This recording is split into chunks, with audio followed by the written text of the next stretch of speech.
नमस्ते, आप सभी का स्वागत है मेरे चैनल में चिराग एस्ट्रोलॉजी। और हम बात कर रहे हैं गुरु के ट्रांजिट की, जो कि 14 मई 2025 को हो रहा है। और वो वृषभ से मिथुन में जा रहे हैं, यानी कि टॉरस से जेमिनी में जा रहा है। और हम बात कर रहे हैं मिथुन लग्न और राशि के लिए।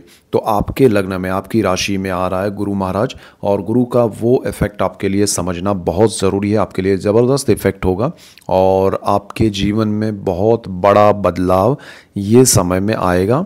गुरु जो है वो 14 मई से 18 अक्टूबर तक रहेंगे मिथुन में। फिर वो अतिचारी होकर स्पीड में वो ट्रांजिट कर रहे हैं और वो चले जाएंगे कर्क में।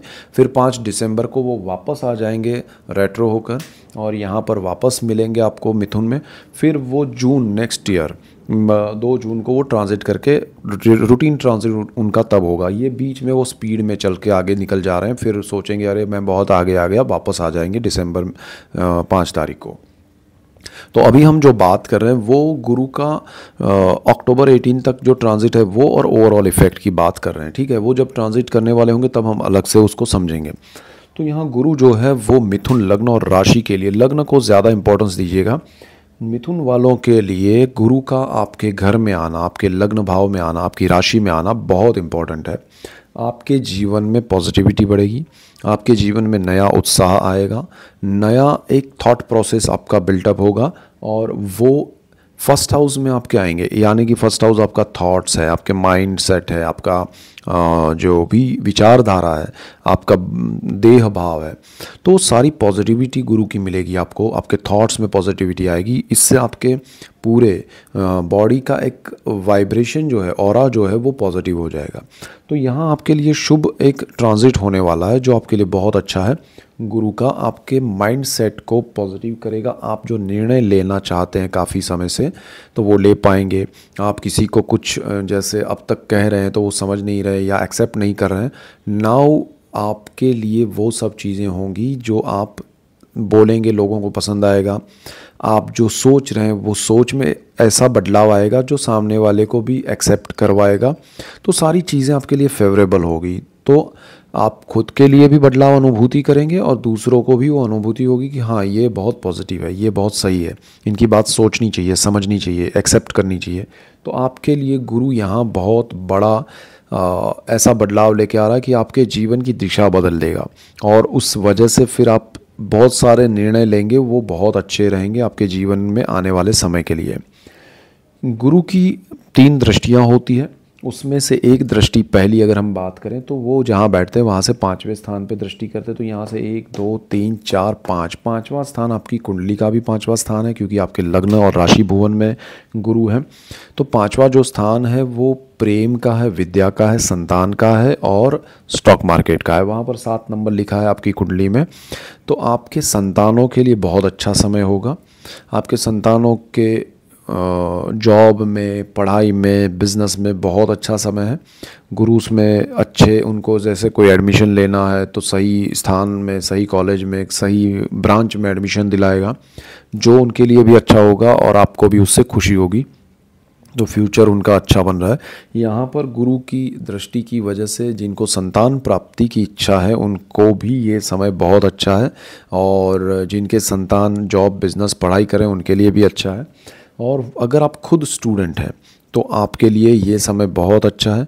आपको पढ़ाई में बहुत लाभ होगा, आप सही दिशा चयन कर पाएंगे, आपको अच्छे कॉलेज में दाखिला मिलेगा। चाहे आप विदेश में हैं, अपने होम कंट्री में हैं, आपके लिए अच्छा योग बन रहा है, आपकी पढ़ाई के रिजल्ट्स अच्छे आएंगे। तो ये समय 14 मई से बहुत अच्छा है। इसके बाद आपका अगर आप कोई रिलेशनशिप में हैं, आप प्रेम में हैं, तो गुरु यहाँ उसको सही दिशा दे के आपको सही पात्र आपके लिए है या नहीं वो डिसाइड करवा के शादी के योग भी करवा रहा है। तो आपका अगर रिलेशनशिप है, अच्छा है, तो वो शादी में कन्वर्ट हो सकता है। ये समय आपके लिए शुरू हो रहा है। आपको स्टॉक मार्केट में लॉन्ग टर्म के इन्वेस्टमेंट से बेनिफिट करवाएगा ये जुपिटर। तो आपको उस तरह से सोच के चलना चाहिए। संतान प्राप्ति के लिए भी ये अच्छा योग है, इसमें आपको प्लान करना चाहिए। जिन्होंने कंसीव किया है उनके लिए बहुत अच्छा समय होगा। तो आपके लिए ये गुरु का पंचम भाव को लेके अच्छा प्रभाव है। उसी तरह गुरु की एक बिल्कुल सामने जो दृष्टि है, सप्तम दृष्टि, वो आपकी कुंडली के सप्तम भाव पे पड़ेगी, जहाँ पर 9 नंबर लिखा है। 9 नंबर गुरु का अपना घर है, अपनी राशि है, तो गुरु स्थान का मालिक है, उस पर दृष्टि कर रहा है। और ये स्थान जो है लाइफ पार्टनर का है, बिजनेस पार्टनर का है। तो पार्टनरशिप जो मैंने कहा लाइफ पार्टनर की, अगर जिनकी रिलेशनशिप है वो शादी में कन्वर्ट हो सकती है, जिनका अगर कोई रिश्ता तय नहीं हुआ है तो उनका रिश्ता तय होकर शादी हो सकती है। ये पूरे 1.5 साल के समय में आपके लिए शादी के अच्छे योग है। जिनका रिश्ता तय हो गया है उनकी शादी भी हो जाएगी। तो यहाँ आपको अच्छा लाइफ पार्टनर मिलेगा। उसके साथ साथ बिजनेस में अगर कोई पार्टनरशिप है तो वो और प्रोग्रेस करवाएगी, और अगर पार्टनरशिप नहीं है तो पार्टनरशिप में बिजनेस करना चाहते हैं तो अच्छा पार्टनर नहीं मिल रहा था तो मिलेगा। इवन आप अपने लाइफ पार्टनर को बिजनेस पार्टनर बना के कुछ नया शुरू कर सकते हैं। तो पार्टनरशिप से आपको बहुत बेनिफिट होने वाले हैं। तो गुरु की ये दृष्टि आपके जीवन में लाइफ पार्टनर से बहुत सुख समृद्धि लेके आएगी। आपके लाइफ पार्टनर के हेल्थ में भी सुधार लाएगी, उनकी सोच में भी बदलाव लाएगी और आपकी सोच में भी बदलाव लाएगी। तो ओवरऑल आप दोनों के लिए अच्छा समय है। अब गुरु की एक और दृष्टि है, यहाँ से बिल्कुल 9वें स्थान पे 9वीं दृष्टि पड़ेगी, जो कि आपका भाग्य भुवन है, शनि का घर है। तो ये स्थिति आपके लिए बहुत अच्छी है। यहाँ पर गुरु की दृष्टि के योग से भाग्य का उदय होगा, आपके जीवन में सुख समृद्धि आएगी। और यहाँ पर आपको जैसे ये स्पिरिचुअलिटी का भी स्थान है, ये धर्म का भी स्थान है, तो स्पिरिचुअल यात्राएं ज़्यादा होंगी, धर्म से जुड़ी हुई यात्राएं ज़्यादा होगी।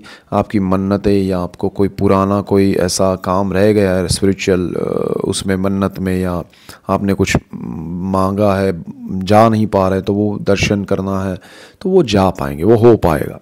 तो आपके लिए यहाँ बहुत अच्छा है। पिता का भी स्थान है, तो पिता से भी जुड़ी हुई जो भी चीज़ें आप करना चाहते हैं यहाँ हो पाएगी। और आपके जीवन में जो चीज़ें हर्डल्स थी वो भाग्य से सपोर्टिव बनेगी और आप उसमें अचीव कर पाएंगे, आप उसमें लाभ ले पाएंगे। इसके बाद गुरु जो है वो आपके कर्मस्थान के मालिक भी है। तो कर्मस्थान के मालिक होकर वो आपके फर्स्ट हाउस में केंद्र भाव के मालिक है और केंद्र में आ रहे हैं। आपके दोनों केंद्र भाव के मालिक है, सप्तम और कर्मस्थान, और वो फर्स्ट हाउस में आपकी कुंडली में केंद्र भाव में आएंगे। तो ये स्थिति आपके लिए बहुत पॉजिटिव है। आपके लिए प्रमोशन इंक्रीमेंट के योग बन रहे हैं। आप जॉब कर रहे हैं या बिजनेस कर रहे हैं, कुछ नहीं कर रहे हैं तो शुरू हो जाएगा, कर रहे हैं तो प्रोग्रेस होगा। और ये स्थान भी पिता का है, 10th हाउस। तो पिता से दूरी है, डिस्टेंस है, डिस्टर्बेंस है, प्रॉब्लम्स है, तो वो सारे गिले शिकवे दूर हो के अच्छा रिलेशन बॉन्डिंग बढ़ेगा और आपके जीवन में सुख शांति आएगी। तो ये स्थिति आपको बहुत लाभ देने वाली है और आपके जीवन में जो भी चीज़ें हैं अटकी हुई है कर्मस्थान को लेके, बिजनेस में, जॉब में, वो सारी आपकी शुरू हो जाएगी अच्छे से और आपको बहुत लाभ होगा, सुख समृद्धि की अनुभूति होगी। और ओवरऑल ये गुरु आपके जीवन में बहुत लाभदायी सिचुएशन क्रिएट कर रहा है। अब यहाँ पर गुरु जो है उसके कॉम्बिनेशन देखना समझना ज़रूरी है। गुरु आपको बहुत कुछ देने आ रहा है, लेकिन आपके पर्सनल चार्ट के ग्रह और दशाएं अगर वो सही नहीं है तो कॉम्बिनेशन वाइज वो कमी हो जाएगी। यानी कि गुरु यहाँ राहु के साथ बैठ रहा है, जहाँ आपकी कुंडली में यहाँ पर राहु ऑलरेडी है बर्थ चार्ट में और गुरु आया तो चांडाल योग का इफेक्ट भी शुरू होगा। दूसरी चीज़ यहाँ पर आपको दूसरे ग्रह जैसे यहाँ पर चंद्र है तो वो आपको गजकेसरी योग का और ज़्यादा अच्छा फल देगा। अगर मंगल है तो लक्ष्मी योग का फल देगा। तो ये डिपेंड भी करता है कि जो गुरु देना चाहता है उसमें वृद्धि भी हो सकती है या कटौती भी हो सकती है, बिकॉज ऑफ आपके पर्सनल चार्ट के प्लैनेटरी पोजीशन एंड आपकी दशाएं।